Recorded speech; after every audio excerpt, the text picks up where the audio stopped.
নমস্কার বন্ধুরা, আমি Lima. Welcome to my channel Lima's at home cooking. কেমন আছেন আপনারা? আশা করি সবাই ভালো আছেন, সুস্থ আছেন। আজ আমি আপনাদের জন্য এনেছি পালক পনিরের তড়কা রেসিপি। এই রেসিপিটা ভীষণই হেলদি হয় আর হয় সুপার টেস্টি।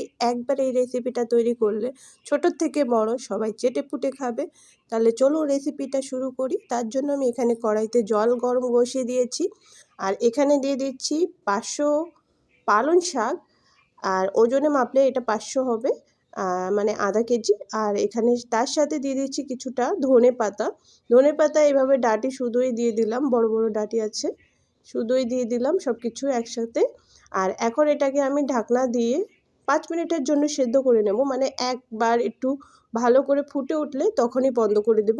খুব বেশি সিদ্ধ করার কোনো প্রয়োজন নেই, একবার একটু ভালো করে ফুটে উঠলেই আমরা বন্ধ করে দেবো। তাহলে দেখুন এটা 5 মিনিটের ভিতরেই এইভাবে ফুটে উঠেছে। আর আমি গ্যাসটাকে বন্ধ করে দিলাম আর ঢাকনাটাকে এখন খুলে নেব। তাহলে দেখুন এটা যথেষ্ট সিদ্ধ হয়ে গেছে, মানে খুব বেশি একদম গলে যায়নি, এইভাবেই সিদ্ধ করতে হবে। আর এখন আমি এখান থেকে পালং শাকগুলোকে তুলে নেব। তো আপনারা চাইলে এটাকে একটা ঝুড়িতে দিয়ে ছেঁকে নেবে, কিংবা এইভাবে একটা চিমটির সাহায্যে শাকগুলোকে তুলে নেবে। আর এই জলটাকে ফেলে দেওয়ার প্রয়োজন নেই, আপনারা এই জলটাকে স্টোর করে রেখে আপনারা যখন রুটি তৈরি করবে সেই রুটির আটা এই জল দিয়ে তো মানে মাখিয়ে নিলে আপনারা এই শাকের পুরো পুষ্টিটা পেয়ে যাবে। আর এই জলটা অনেকই পুষ্টিকর। শাকটাকে এখানে আমি পুরোটা তুলে নিয়েছি, এখন এটাকে আমি গ্রাইন্ডারে দিয়ে বেটে নেব। আপনারা চাইলে শিলেও বেটে নিতে পারেন। আর এখানে এক্সট্রা জল দেওয়ার কোনো প্রয়োজন নেই, যেটুকু জল উঠেছে সেই জলেই এটা বাটা হয়ে যাবে। আর এরপর চলে এসেছি নেক্সট প্রসেসে। তো এখানে আমি কড়াইতে তেল গরম করে নিয়েছি, একটু বেশি পরিমাণে দিয়েছি। আর এখানে পনিরটাকে আমি ছোট ছোট করে টুকরো করে নিয়েছিলাম আর এটাকে হালকা ফ্রাই করব, খুব বেশি ডিপ ফ্রাই করব না।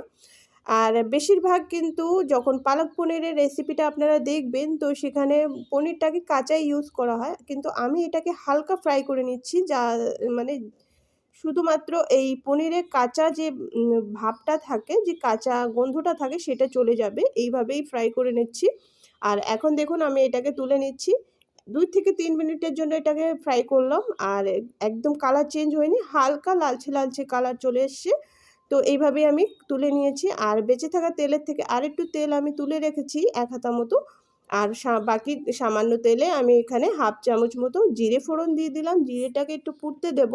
আর এরপর দেখুন এখানে আমি 2টো মিডিয়াম সাইজের পেঁয়াজ কুচি নিয়েছি, 6 থেকে 7টা রসুনের কোয়াকে ছোট ছোট করে কুচিয়ে নিয়েছি। তো এখন এখানে পেঁয়াজ দিয়ে দেবো আর এই রসুন কুচিটাকে এখানে দিয়ে দেবো। আর এখান থেকে সামান্য অল্প অল্প পেঁয়াজ কুচি আর রসুন কুচি বাঁচিয়ে রাখবো। তো সব কিছুকে দিয়ে দিলাম আর এখন এটাকে হালকা ফ্রাই করে নেব। তো পেঁয়াজ আর রসুনকে কিছু সময়ের জন্য লাল লাল হওয়া পর্যন্ত ভাজা করব। তো এটাকে আমি নাড়াচাড়া দিয়ে ভাজা করে নিচ্ছি, খুব বেশি ভাজা করার এখন দরকার নেই। এখানে আর কিছু মশলা অ্যাড করব। তো এখানে আমি নিয়েছি 1 চামচ আদা পেস্ট আর 1 চামচ জিরে ধনে মরিচের পেস্ট একসাথেই করে নিয়েছিলাম। তো এখান থেকে দিয়ে দেব। তো এখানেও আমি অল্প অল্প করে মশলাটাকে বাঁচিয়ে নেব, মানে 3 ভাগের 2 ভাগটা দিয়ে দিয়েছি আর 1 ভাগ মতো বাঁচিয়ে রেখেছি। এটাও আমার সামনে গিয়ে প্রয়োজন হবে, সেটা আমি দেখিয়ে দেব। আর এরপর এখানে দেখুন আমি 1 চামচ কাঁচা লঙ্কার পেস্ট দিয়ে দিলাম। আর সব কিছুকে দিয়ে এখন ভালো করে কষিয়ে নেব। জালটাকে মিডিয়াম রাখবে, খুব বেশি হাই জালে মশলাটা পুড়ে যেতে পারে। কিছু সময় কষিয়ে নেওয়ার পর এখানে দিয়ে দেবো আমি স্বাদ মতো লবণ। তো আমি এখানে নিয়েছি 1 চামচ মতো লবণ, আপনারা আপনার স্বাদ মতো দেবেন। আর এখানে পরিমাণ হিসাবে আমি হলদি পাউডার দিয়ে দিলাম, 1 চামচই দিয়েছি ছোট চামচের। আর সব কিছুকে দিয়ে আবার একটু কষিয়ে নেব, একটু সময় ধরে মিডিয়াম জাল রেখে এটাকে বেশ সুন্দর করে কষিয়ে নিতে হবে। তেলটা একটু ছাড়া ছাড়া ভাব হবে, তত সময় এটাকে কষিয়ে নেব। দেখুন তেলটা দেখা যাচ্ছে, এখানে আমাদের মশলাটা ভাজা কমপ্লিট। আর এখন দেখুন আমি এখানে ধনেপাতা আর যে পালং শাকের যে পেস্টটা তৈরি করে নিয়েছিলাম সেটা এখানে দিয়ে দিয়েছি। আর এখানে আমি কিন্তু এক্সট্রা জল দেব না, যে জলটা ধনেপাতা আর শাকের সাথে উঠেছিল সেই জলেই আমি এটা পেস্ট করে নিয়েছি। আর বাটিটাকে জাস্ট হালকা একটু ধুয়ে দিয়ে দিয়েছি এখানে, তো সেটা দেখাতে ভুলে গেছি। আর এরপর এখানে আমি পনিরটাকে দিয়ে দিলাম, ভেজে তুলে রেখেছিলাম যে পনির সেটা দিয়ে দিয়েছি। দেখুন পনির ভাজা করলে কিন্তু এর টেস্টটা দ্বিগুণ হয়ে ওঠে, সেটা আমি এটা তৈরি করার পরই বুঝতে পারলাম, কারণ আমি আগেও কাঁচা পনির দিয়ে তৈরি করা পালক পনির খেয়েছি, কিন্তু এতটা টেস্টি কোনো দিনও পাইনি। ভীষণই টেস্টি এই রেসিপি। আমি তৈরি করেছি সেটা না, এটা সত্যিই ভীষণই টেস্টি হয়েছিল।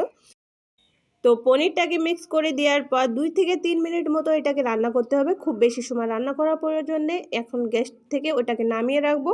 আর এখানে তৈরি করব সুন্দর একটা তড়কা।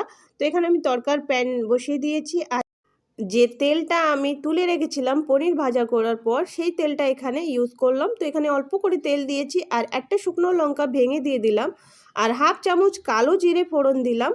আর জিরে আর এই শুকনো লঙ্কাটাকে একটু পুড়ে যাওয়া পর্যন্ত অপেক্ষা করব। জালটাকে লো রাখবো কারণ প্যানটা অনেক ছোট এখানে তড়কা করার জন্য।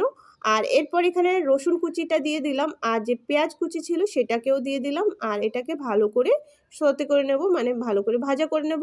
একদম লাল লাল ক্রিস্পি টাইপের ভাজা হবে।